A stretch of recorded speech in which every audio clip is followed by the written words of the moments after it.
Ada yang tahu ini bentukan apa? Kelenjar sebasia atau kelenjar lemak. Epidelnya kita lihat epidel berlapis putih. Ya. Kemudian tidak ada kulitan rambut di sini. Berarti sediaan ini adalah sediaan labium minus. Kalau labium majus salah. Vagina juga salah. Vagina nggak punya kelenjar sebasia. Ini ada kelenjar sebasia dan tidak terdapat kulitan rambut. Ini berarti pipi ya. Berarti ini adalah sediaan labium minus. Siapa yang belum paham? Kalau sudah paham akan saya next. Nomor 2. Sediaan apakah yang tampak pada lapangan pandan? Agak pucat ya kalau ini. Bagaimana? Pucat ya? Iya, agak pucat dok. Kalau di sini sih enggak, kalau di layar di puncak. Mungkin itunya dibagikan aja dok. Nah, Itunya dibagikan. gimana caranya aku enggak ngerti. Oh, Enggak boleh ya? Enggak boleh. Pembocoran nanti. Ya belum tentu ini, tapi kan enggak boleh. Kalau Anda lihat maka kelenjarnya ini bentuknya seperti apakah? Seperti tanduk rusa. Ya, jadi kelenjar-kelenjar yang bentuknya seperti tanduk rusa ini adalah kelenjar cervix. Berarti sediaannya adalah sediaan cervix uteri. Selain itu sering didapatkan ovula nabor, tapi di sini enggak ada. Yang ada hanya kelenjar yang bentuknya seperti tanduk rusa. Ya. Berarti sediaannya adalah cervix uteri. Next. Sediaan apakah yang tampak? Ada sediaan ini bisa kita lihat. Tampak.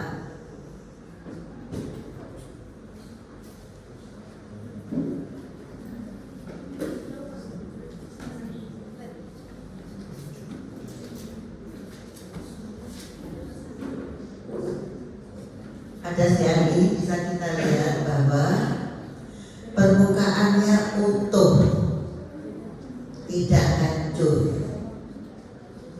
Kelenjarnya bulat-bulat, tidak seperti gergaji. Berarti ini adalah sediaan endometrium. Fasenya fase proliferasi atau estrogenik.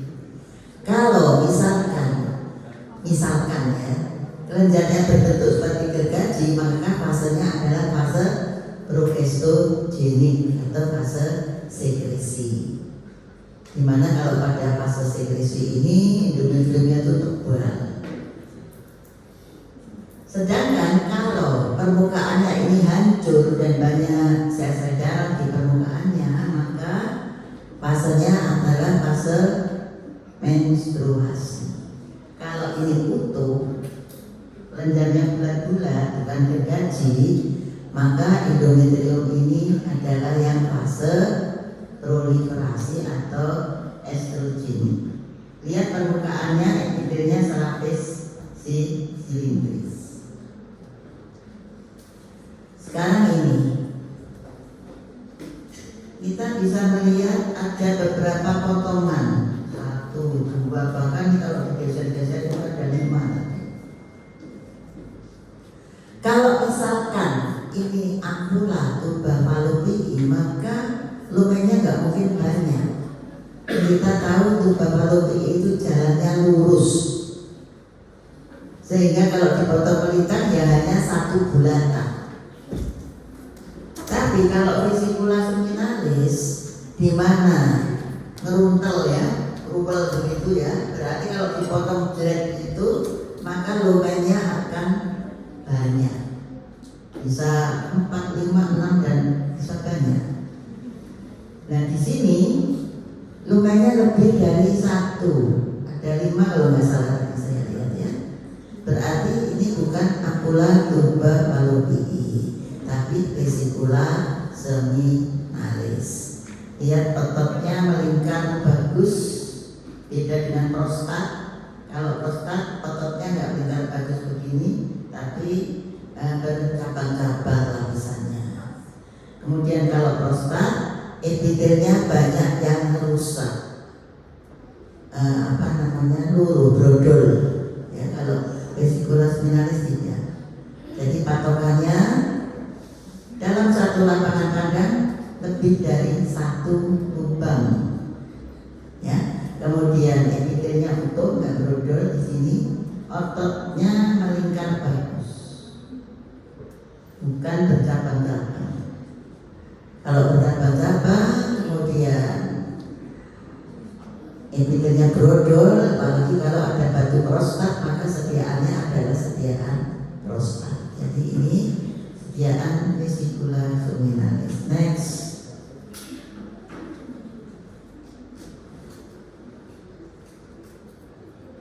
Ini adalah sediaan ovarium, sediaannya ovarium ya.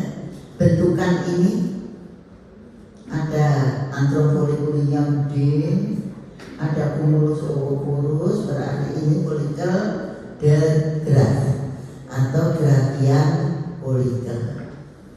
Ya, bagian-bagiannya ini antrofolikuli, cumulus ovoporus. Ini oosit, di mana oosit ini dilapisi oleh lapisan elastis yang disebut zona pellucida. Di sini ada deretan sel-sel yang paling dalam yang disebut corona radiata. Karena dia melingkari daerah sini, maka disebut corona radiata. Lapisan pertama yang deretan sel-sel pertama yang paling dekat dengan zona pellucida adalah corona radiata. Penonjolannya ini namanya cumulus ovoporus. Lapisannya di sini namanya membrana granulosa.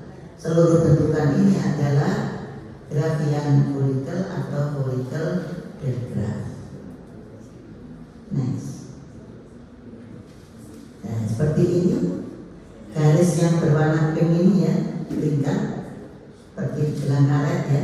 Inilah yang disebut sebagai zona pellucida.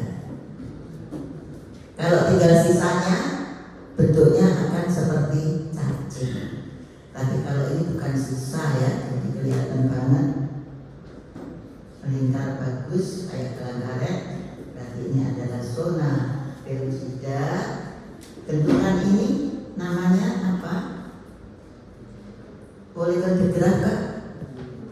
Bukan ya, karena belum ada cumulus ovoporus dan antropofolikulnya belum ada, tapi di sini hanya lubang-lubang kecil yang disebut Kohl-Exner bodies, belum menyatu. Berarti bentukan ini adalah growing folicle. Sediaannya apa? Ovarium. Ovarium dibagi korteks dan medula. Kalau yang banyak ada folikelnya begini berarti bagian mana itu? Korteks apa medula? Korteks. Medula tidak ada folikelnya, hanya pembuluh darah tapi tidak ada folikelnya. Semua folikel dari ovarium letaknya di dalam korteks, di dalam bagian korteks. Mulai dari yang paling awal sampai yang gradian folikel ya. Bahkan kalau sudah terjadi ovulasi tinggal corpus luteum, corpus albicans, dia tetap berada di dalam korteks dari ovarium.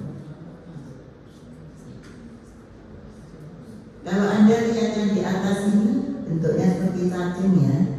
Ini sisa dari zona pellucida. Oke. Jadi sediaan ini adalah sediaan ovarium, bagian korteks ya. Kalau ditanya sediaan dan bagiannya, tentukan ini adalah growing bordel. Ini oosit, ini yang kayak melingkar kayak karet, ini adalah zona pellucida. Kemudian ini sel-sel granulosa, di mana ada rongga-rongga. Rongga-rongganya ini disebut coexner bodies. Next. Sekarang ini, lihat bentukan ini kelihatan tidak tampak sel-selnya, tapi hanya tinggal jaringan ikat saja. Berarti bentukan ini adalah corpus albicans. Kalau masih kelihatan bentuk selnya, maka namanya corpus luteum. Ya. Kalau pada corpus luteum yang terdiri atas dua macam sel, granulosa lutein sel dan TK lutein sel. Kalau di sini corpus albicans tidak tampak itu dua sel itu, sudah jadi jaringan ikat. Letaknya di mana?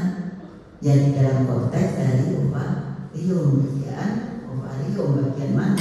Bagian korteks. Oke, next.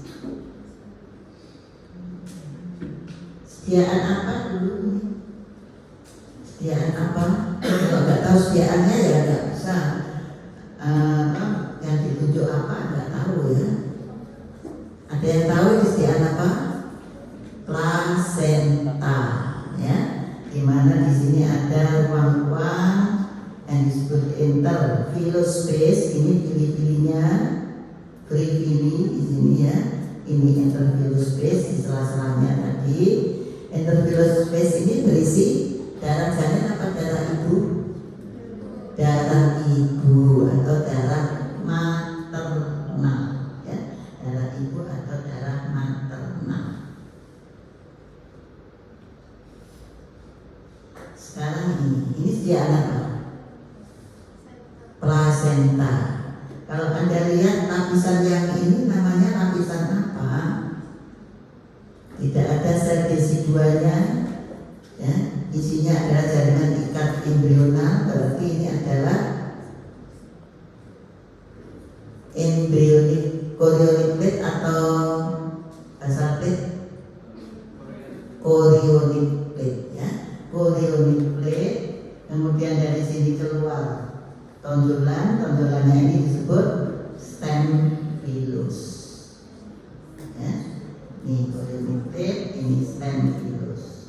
Ini ruang-ruang yang disebut intervillous space tadi. Yang ngambang-ngambang ini adalah free atau lutein pili. Lanjut.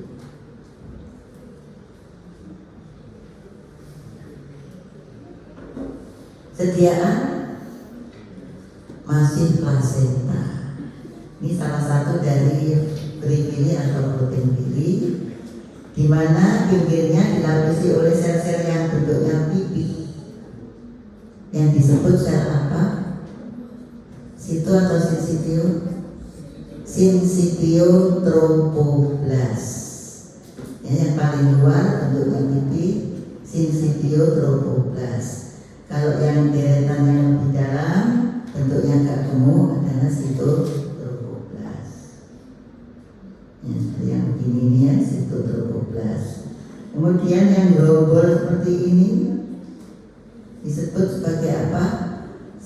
Sel-sel sinsitiotropoblast yang gerombol sehingga tampak gelap disebut sebagai syncytial knot. Syncytial knot terdiri atas gerombolan dari sel-sel sinsitiotropoblast. Sediaannya apa ini? Plasenta. Intervillous space-nya diisi darah maternal, darah ibu. Pembuluh darah janin berisi darah janin.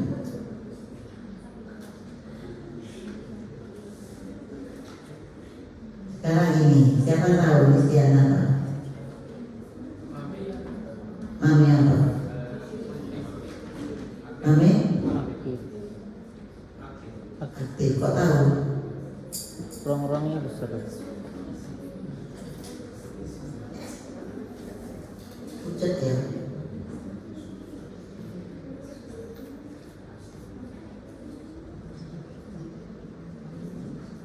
Iya.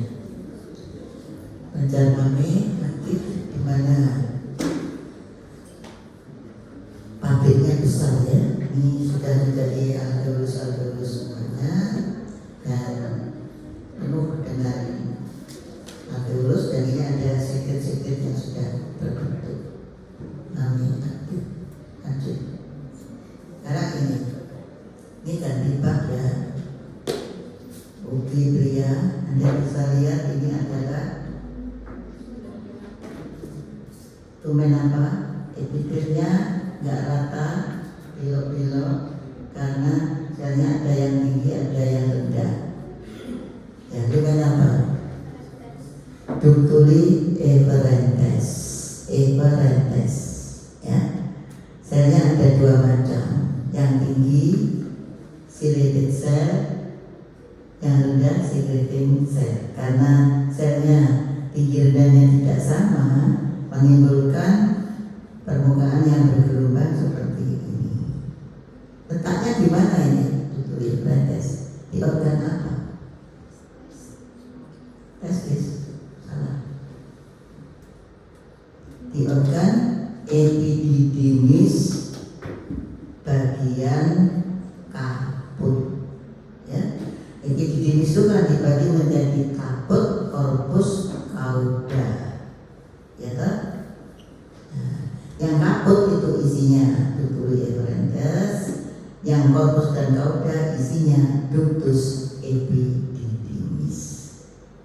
Jadi dia bukan testis ya, tapi suatu organ kecil itu letaknya di atasnya testis, nempel di testis. Oke, lanjut. Sel pipih, bentuknya pipih, namanya sel apa? Apa?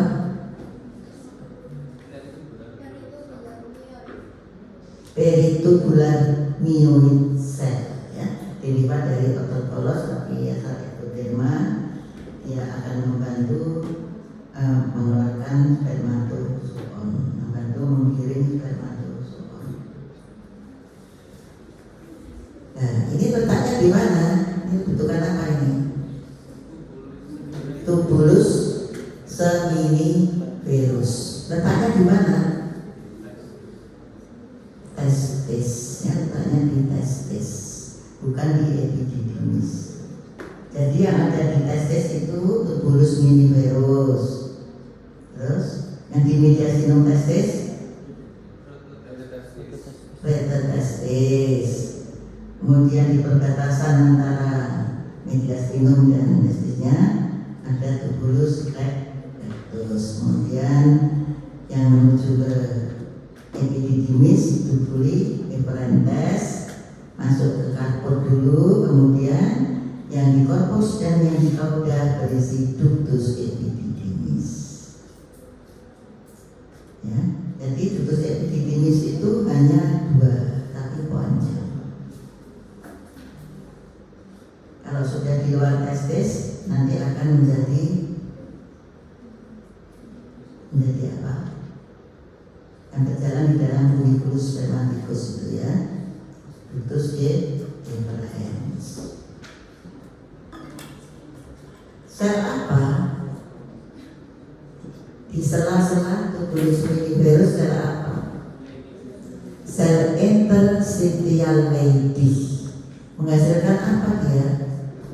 Hormon testosteron. Berfungsi menghasilkan hormon testosteron.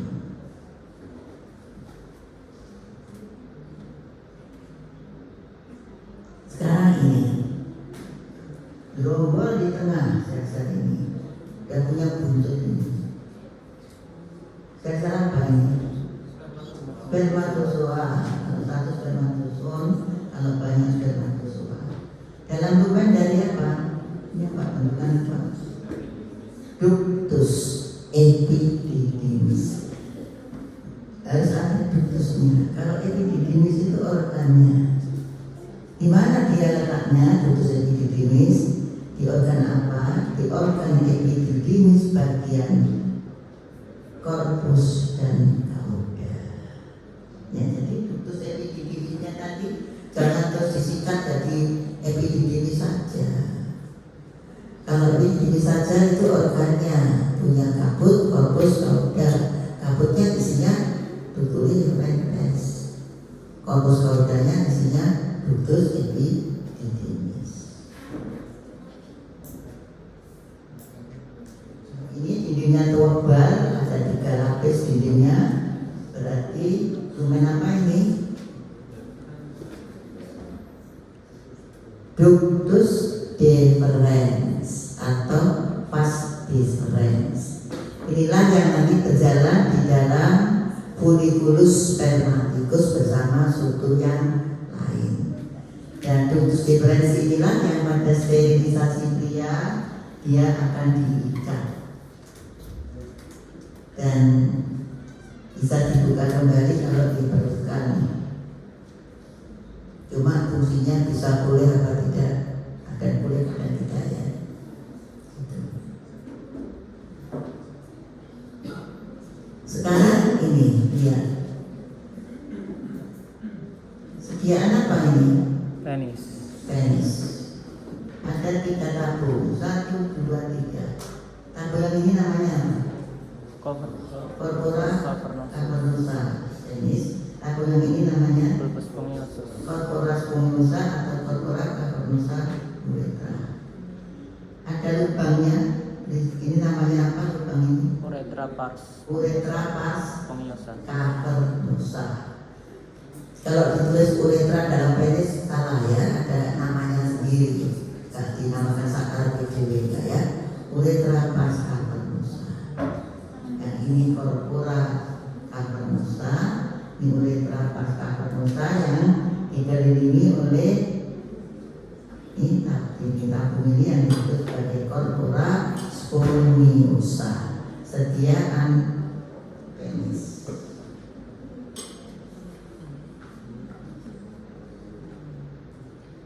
Ini sudah pada gak jelas-jelas ya, gak jelas-jelas, tapi tadi di mikroskop jelas banget tuh. Kurang diedit, jadi terlalu ini harus diedit dulu. Seperti garis-garis, apa namanya? Sediaannya dulu, sediaan apa? Ginjal. Kemudian yang seperti garis-garis sejajar itu namanya apa? Medullare. Kalau banyak medullare res, sediaan ginjal.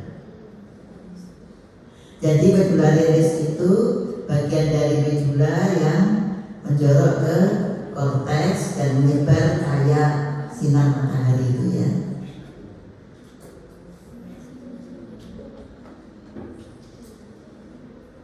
Kalau ini medullare res, maka ada bagian dari korteks yang di sela-sela medullare res itu namanya apa?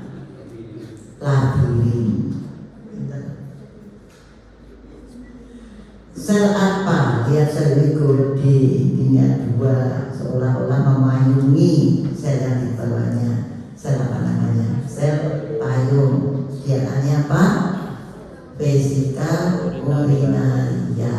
Ya. Kalau hanya sebagian dinding yang terlihat, vesika urinaria.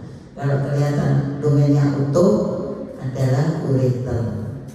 Vesika urinaria itu besar ya, sehingga kalau dipotong dipasang di preparat nggak muat, jadi hanya sebagian dinding saja. Tapi kalau ureter karena kecil maka dipotong bisa muat, ada sediaan, jadi kelihatan lumennya yang utuh tadi. Pembuluh darah letaknya di mana? Di labirin, berarti namanya arteria interlobularis arteria interlobularis. Ya, ini medullaris, ini labirin. Labirin bagian dari korteks, ini kelihatan dengan corpuscle-nya. Kalau ini bagian dari medulla. Sediaannya sediaan ginjal. Sekarang ini lumen apa? Lihat batasannya sangat jelas. Ya, lumen ini besar, ya, lumennya besar. Berarti ini adalah ductus colligentus. Di mana letaknya? Medulla renalis. Selain ductus colligentus, di medulla renalis itu ada apa saja? Saluran apa saja? Ada TC1 kan? Gak ada. Ada TC2 kan? Gak ada. Ada renal corpuscle kan? Gak ada. Adanya di sini apa? Handle tebal yang susunya mirip TC. Handle tipis, epitelnya serabis pipi atau pubis rendah.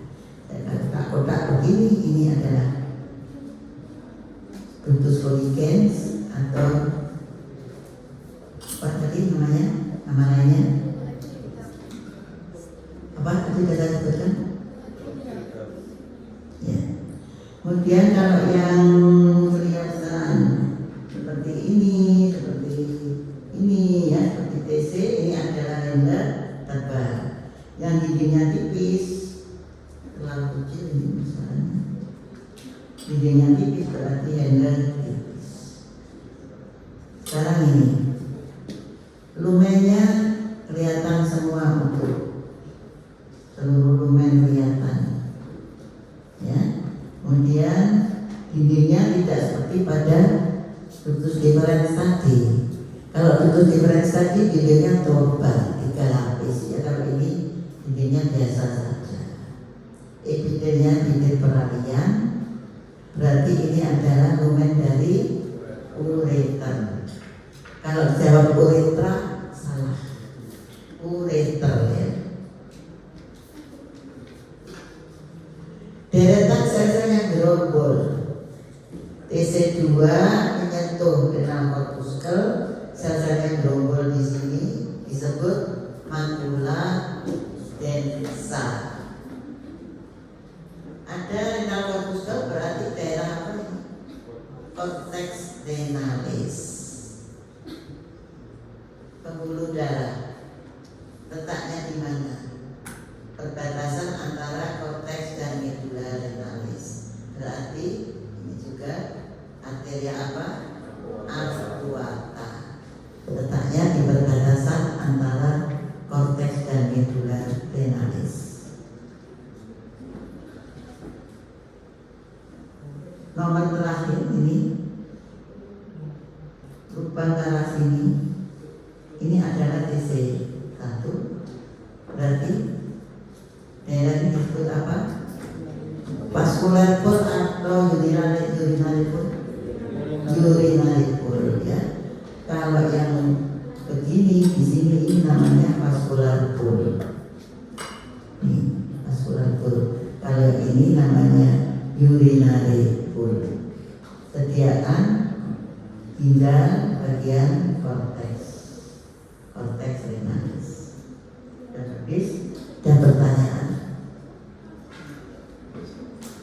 Saya ingin gambar